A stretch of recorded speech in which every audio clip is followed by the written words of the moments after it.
современная ситуация, она диктует очень много, значит, вопросов, которые должны быть решены, и они безотлагательно должны быть решены. Ну, что такое Абхазия в этом мире? Последние 30 лет возьмем. Война грузино-абхазская, не будем касаться этого. Победа в этой войне, сложные переговоры с Грузией, достижение какого-то политического урегулирования. В тупик зашли, в конце концов. Грузия при всей кажущейся миролюбивости, как она заявляла, в 2008 году развязала агрессию против, значит, Южной Осетии с намерением потом перейти к Абхазии. Вмешалась Россия. Там как-то выстояли. Дальше, значит, идет по нарастающей фактически. Да, признание состоялось, Россия признала некоторые другие государства, но международная ситуация, она не оказалась. Вот Олег Несторович сказал, что мы оказались в открытом мире, значит, Абхазия оказалась в открытом мире. Мне кажется, как раз в закрытом мире, потому что совершенно, я понимаю, в каком смысле вы говорили, но фактически Абхазия оказалась изолированной окончательно, значит, со всех сторон, и она не могла ни экономически развиваться в силу этих разных внешних причин. Это тоже внешние причины были.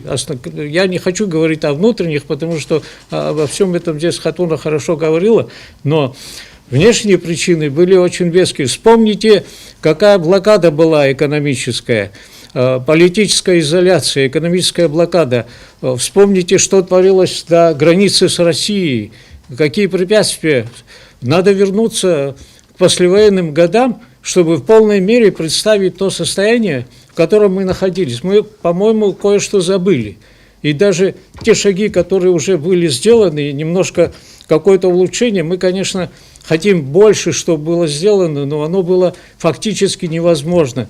Вы представляете, значит, в каком состоянии мы находились и продолжаем находиться. Сегодня вот эти женевские, значит, консультации по, значит, отрегулированию вопроса ненападения Абхазии, Грузии на Абхазию, на Южную Осетию и наоборот, прочее, так сказать, они фактически прекращены.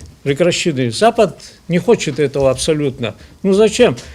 Россия, Грузия не будет подписывать с Абхазией никакого соглашения. Абхазия признана Грузией оккупированной страной. Но кто с оккупированной страной ведет какие-то переговоры?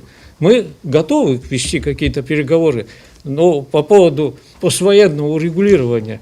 Но ведь Грузия не ответит. Она не ответит просто потому, что, я еще раз повторяю, мы являемся оккупированной страной. То есть мы должны признать, что мы оккупированы с тем, чтобы Грузия согласилась с нами разговаривать. Мы же этого не можем сделать, мы же не оккупированная страна. Вот. Они требуют, значит, гарантии мира от России. Сегодня от России весь мир требует гарантии мира. Ну, все вину, все свалено на Россию. Грузии сказать, что мы, значит, гарантированы от нападения, нет, конечно, абсолютно нет, потому что какие бы красивые слова на Западе и в Грузии в самой сейчас не произносились, они говорят о том, что не хотят поддерживать там санкции против России, не хотят, так сказать, открыть второй фронт, об этом говорит руководство Грузии, но мы ведь и такие речи слышали раньше. Они не хотят поддержать санкции просто потому, что им надо выжить. Какой Запад поддержал Грузию экономически в полной мере? Никакой. Они хотят использовать Грузию в качестве военной силы, такой же, как Украину используют в войне против России.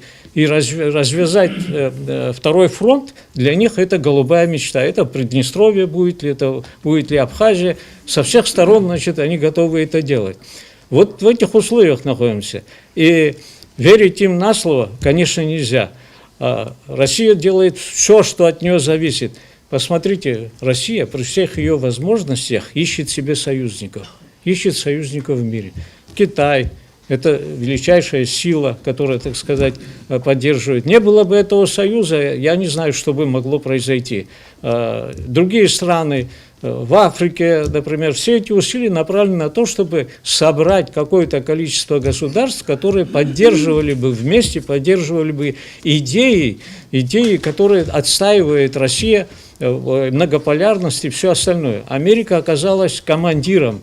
Вот здесь говорилось о том, что они не признают историю. Да, с этим мы конкретно сталкивались на переговорах. Я помню, что представителю Соединенных Штатов пытаешься объяснить, что исторически у нас право есть на независимое государство, что они отмахиваются и говорят: историю мы уважаем, но давайте вернемся к действительности. Вы были в составе Грузии, должны остаться. Вот логика, так сказать, вот справедливость с точки зрения вот этого коллективного Запада. Что в этих условиях Абхазия может делать? Конечно, все то, что говорилось экономически, прочее, внутренние здесь вопросы, это, безусловно, надо решать. Но мы в трясине погрязли в спорах, погрязли в этих каких-то дискуссиях совершенно ненужных где-то, значит, погрязли в социальных сетях, которые, кроме оскорблений, там, значит, обливания грязью, ничего не найдешь. Великолепную идею, я согласен с Сергеем Мироновичем, великолепную идею выдвинут, и здесь говорилось об этом, так сказать, и эта идея тоже будет оплевана, и уже сам автор этой идеи не будет знать, нужно это или не нужно обществу, стране, кому-то оно не нужно. Конечно, в этой ситуации возрастает роль правительства, роль руководства, которые твердой рукой должны вести по какому-то определенному пути. Вот выработка этого пути – это сложнейший процесс оказался для нас. Я не знаю, кого туда привлечь еще. У нас и ученые есть, у нас есть люди, которые разбираются в прошлом, настоящем и готовы предсказать будущее. Надо все силы, эти здоровые силы общества объединить и выработать какой-то, закрыться, что ли, в помещении где-то, и выработать какие-то постулаты, по которым будут следовать все. Так сказать, это, я не знаю, и старый, и млад должны все этим заняться. Вместо этого у нас, конечно, полный разброд.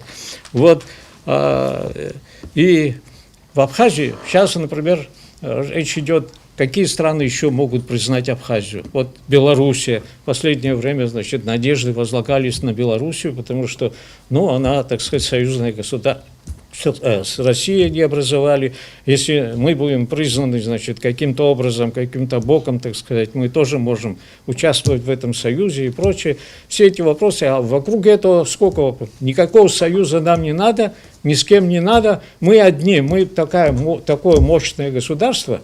Сколько патронов выпускаем, мы хотелось бы спросить. С этой точки зрения, нужен нам союз какой-то или не нужен? Даже просто поэтому, так сказать, да, физически. Вы знаете, вот к традициям прошлого уходить – это очень хорошо. Это не уходить называется, а обогатить свое современное содержание традициями утраченными, может быть, хорошо.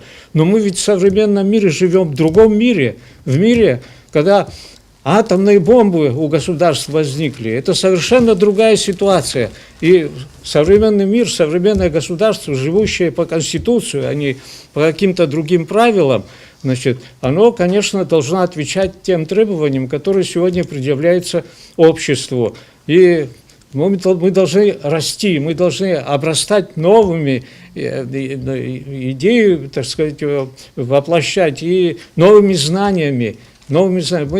Обращение к прошлому – это не означает, что мы должны выйти в средние века, так сказать, и вернуть вот то общество, которое было тогда. Нет, конечно, это невозможно. Сегодня молодежь, она другая, она выросла во много. Она, знаете, мы начинали изучение мира с арбы, старшее поколение. Молодежь начинает изучение с ракеты, изучение мира с рождения. Это совершенно другое поколение. И мы, может быть, во многом не понимаем это поколение, но оно несет в себе, конечно, мощный заряд, который должен как-то, так сказать, превратиться в настоящую энергию, вылиться в энергию на пользу государству. Им надо помочь.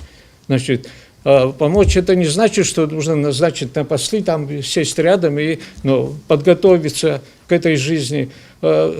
Чувствует, что не хватает образования у той же молодежи. Не хватает, просто не хватает образования, потому что образованность не просто сумма знаний каких-то там определенных, там, полученных в институте или что-то, это знание жизни, это, конечно, опыт, он наживной, ему время требуется, но у нас нет времени на раскачку, поэтому нам надо это преодолевать быстро, быстро, быстро. Поэтому тем, кто говорит, что нам не нужны союзы, мне кажется, они не правы, они совершенно не правы.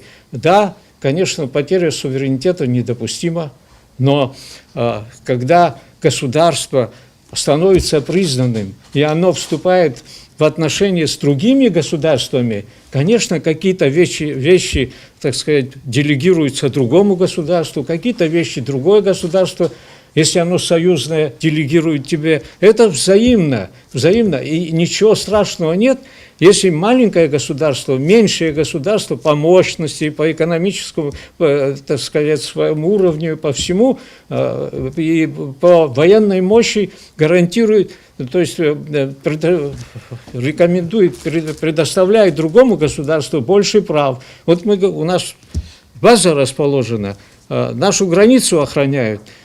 Это же полномочия мы им отдали свои полномочия, но это не означает, что мы поделились суверенитетом. Суверенитет либо есть у государства, либо нет. Это суверенитет, это юридическое качество государства, позволяющее ему самостоятельно решать вопросы. Все политические, экономические и прочее. Смотрят на часы,